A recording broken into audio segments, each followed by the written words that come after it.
Gulliver had studied for 3 years in the Cambridge University. He continued his study and became a doctor. As he loved to travel, he made several voyages as a ship's doctor. After he married Mary, he stayed at home for a while. Soon, he found that there wasn't enough money to afford what they need.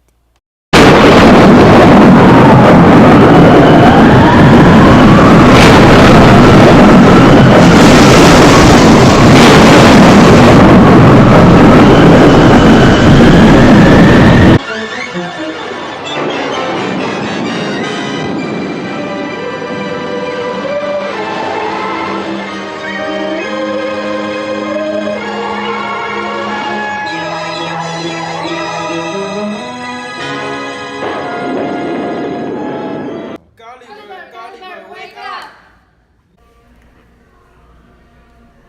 Why can't I move? Let me go! Let me go! When he was no longer struggling, they quickly built a platform next to my head. An official climbed up there to speak to me. Gulliver doesn't know their language, so he used the body language to express that he was hungry and thirsty.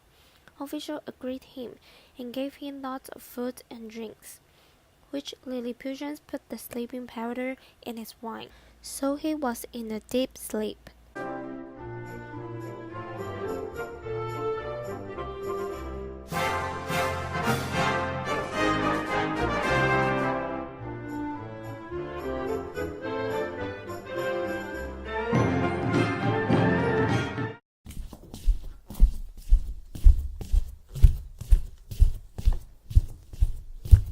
The pigeons led up the main mountain and sent him to a capital. King, would you take over the chains on my leg? Sure, but there are some conditions you need to follow. Avicius searches for what the hell in his pocket. We found 2 very large pieces of wood, metal. In other pockets, there was a most wonderful image.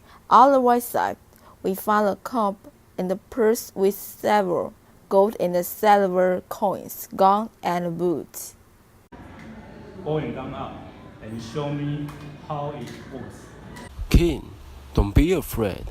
I'm going to fire the gun into the air. I kept the gun to protect the Lilliputians. Lilliputians soon began to lose their fear of him, Gulliver.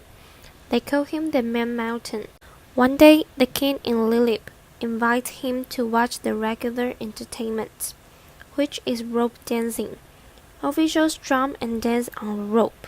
If you jump highest without falling down, you could be the best official in king's eyes. The winner receives a blue ribbon to wear round his waist. The second receives a red ribbon. The third best gets a green one. Would you unfasten the rope and return my freedom? Sure, but there are some conditions you need to accept. 1. About the pigeons in war and peace. 2. Keep 2 hours waiting before a visit to our capital, so that people could stay indoors. 3.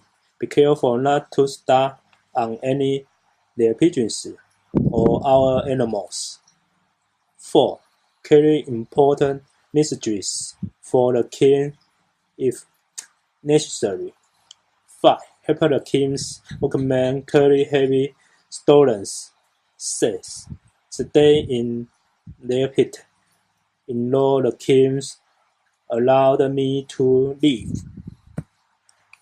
Otherwise, I promise you will dish food and drink and off for 1724. The pigeons. I'm so glad they've taken away my chance. Well, my friend, let me tell you something. You're only free because the king knows we are in a very dangerous situation. Dangerous? What do you mean? Lilliput has enemies at home and aboard. For 6 years now, we've had two political groups, the High Hills and the Low Hills. Perhaps the High Hills were more popular in the past, but as you can see, our present king and all his officials wear the lowest hills. The two groups hate each other. At a high hill, we refuse to speak to low hill. That's the problem in Lilliput. Now we know the people of Bluff School are going to attack us. But how did this war start? Well, of course that most people used to break their boiled eggs at the larger end. But our king's grandfather once cut a finger while breaking his egg this way, and so his father, the king, ordered all Lilliputians from then on to break the smaller end of their eggs. People who do that are called small Indians, but some big Indians have fought angrily against this law. As many as 11,000 people have been killed because refused to break the layer eggs at the smaller end. Some of the big Indians have escaped to join our enemies in Bluff School. The king of Bluff School wants to knock us down. Please tell the king I'm ready to give my life to save him or his country.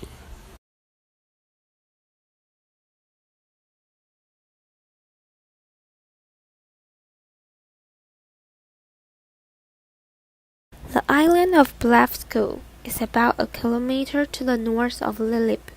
Gulliver knew that just beyond the narrow sea separating the two countries, there were at least 50 warships ready to attack us. And Gulliver has a plan to fight against the enemy in Bluff School. I want 50 heavy metal hooks, each fastened to a piece of strong rope.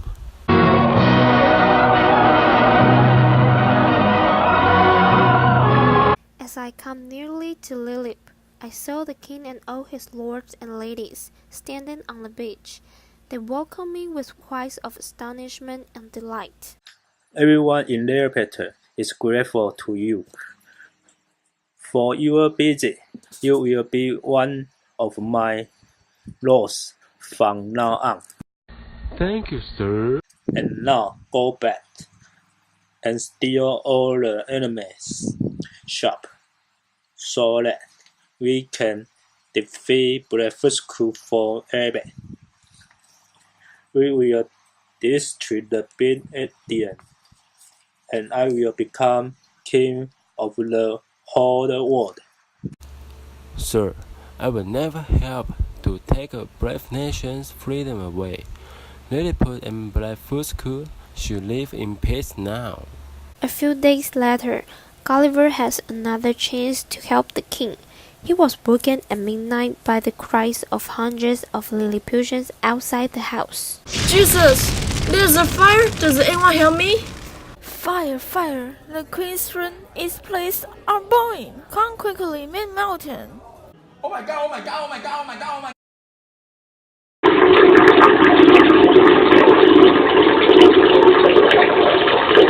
Queen was so angry that she refused to enter any of the damaged rooms ever again, and promised to take her revenge on him. Gulliver soon knew one of the king's highest officials, Philonape.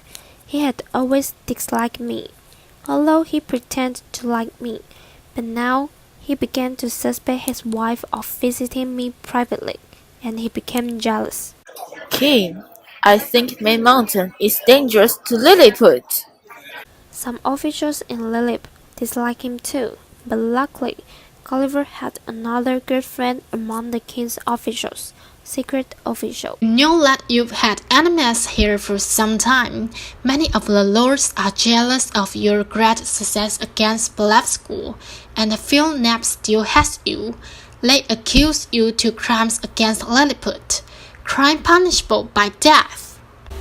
But that's not right.